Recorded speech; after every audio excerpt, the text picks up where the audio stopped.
우리는 모조품, 이미테이션을 가짜라는 의미에서 짝퉁 또는 짜가라고 부릅니다.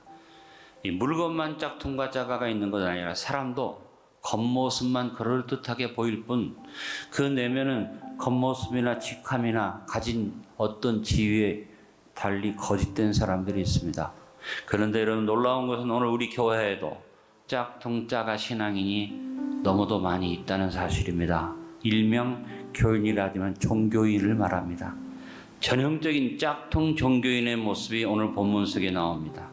예수님은 주전 14년부터 주 27년까지 로마의 초대 황제인 아우구스투스 황제의 통치 하에 탄생하셨어요. 누가복음 2장 1절에 말합니다. 그때 가이사 아구스토가 영을 내려 천하로 다 호적하라 했으니 아구스토가 호적을 명령했고, 그래서 예수님도 호적을 등록하기 위해서 나사렛에서 베들레헴으로 가시게 됩니다. 그리고 주 14년에서 37년까지 로마를 지배했던 이베 티베리우스 황제 때 주 30년에서 제3대 유대 총독이었던 폰티우스 필라투스에 의해서 십자가에 달려 돌아가셨습니다.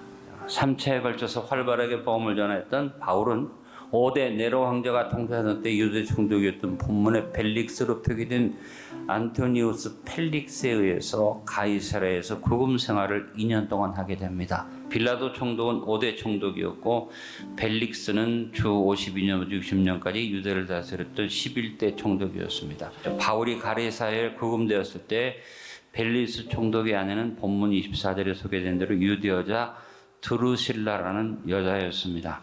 벨릭스는 탐욕에 마비된 세상 사람의 모형입니다. 그리고 짝퉁 종교인의 전형적 모델입니다. 그는 바울의 말을 듣기 원해서 말씀해 보니까 자주 불러서 말씀을 들었다. 26절에 보니까 바울을 자주 불러서 이야기했다고 벨릭스의 태도를 기록하고 있는 것을 봅니다.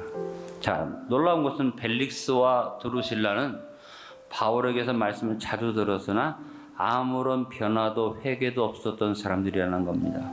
오늘날 교회에 출석은 합니다.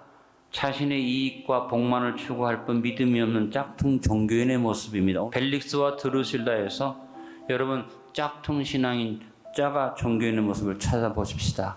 벨릭스는 말씀을 듣고 두려움을 느꼈지만 회개하지 않았습니다. 짝퉁 종교인은 감동이나 느낌은 받습니다. 아멘도 합니다. 여러분이 착각할 수 있는 것은 뭐냐면, 나는 말씀을 들을 때 마음에 느낌이 있고 아멘도 하고 고개도 끄덕거려, 나는 믿음이 있어. 착각하지 마십시오. 변화가 일어나야 되는데 변화가 없고 회개가 일어나는데 회개가 없다면 그건 짝퉁이에요.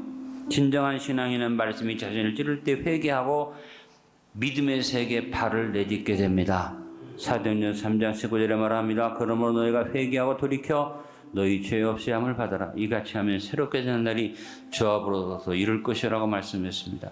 회개를 회피하는 짝퉁 신앙인 되지 말고 회개함으로 유쾌함을 얻는 참 믿음의 백성들이 됩시다. 말씀을 들음으로 근심하고 각성하는 참 신앙인이 됩시다. 고린도후서 7장 10절에 하나님의 뜻대로 하는 근심은 후회할 것이 없는 구원에 이르게 하는 회개를 이루는 것이요 세상 근심은 사망을 이루는 것이니라.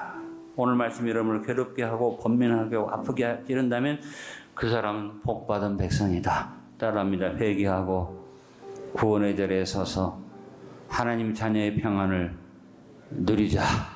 벨릭스는 탐욕을 전제로 말씀을 들었습니다. 벨릭스는 자주 바울을 불러서 그 말씀 듣고 대화를 나누었습니다. 벨릭스는 바울의 말씀을 거부하지 않고 듣기를 원하는 마음이 있었습니다. 그러나 벨릭스가 바울을 자주 부른 주된 이유는 바울에게서 돈을 받을까 바라는 탐욕이 있었기 때문입니다. 돈을 바라는 탐욕을 전제로 바울의 말씀을 받은 벨릭스는 결코 믿음을 얻지 못했습니다. 참된 예배는 생활과 이어집니다. 우리의 몸을 걸어간 선제사로 드리는 것은 우리의 삶이 예배가 되어야 함을 말하고 있는 것입니다. 이 세대의 특징은 뭡니까? 자기중심적, 탐욕적인 자세를 가지고 모든 것을 대하는 것이 이 세대의 특징이다. 이 세대를 본받고 살면 짝퉁 종교인이 됩니다.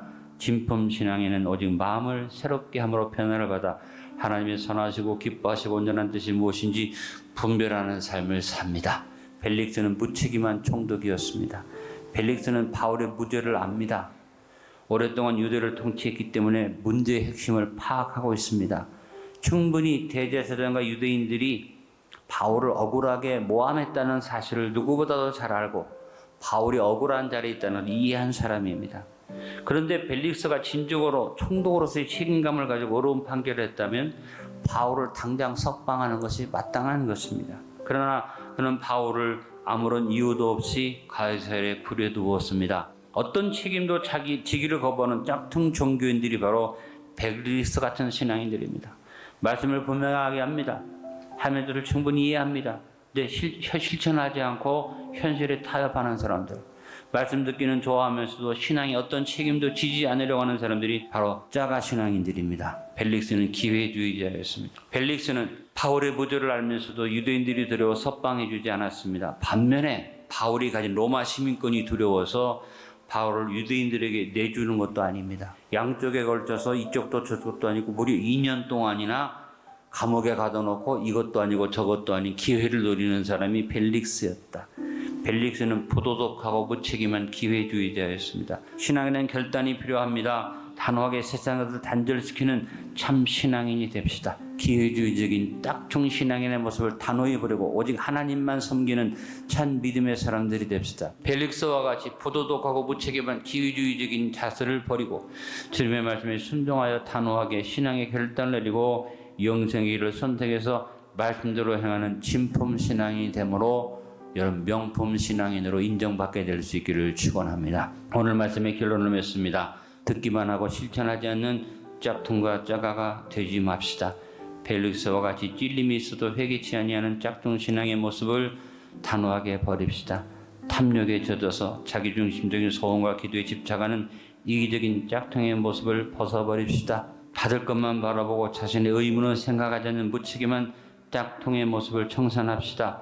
기회만 보고 양다리를 걸칠 채 결단하지 못하는 짝퉁의 모습을 철저히 회개합시다.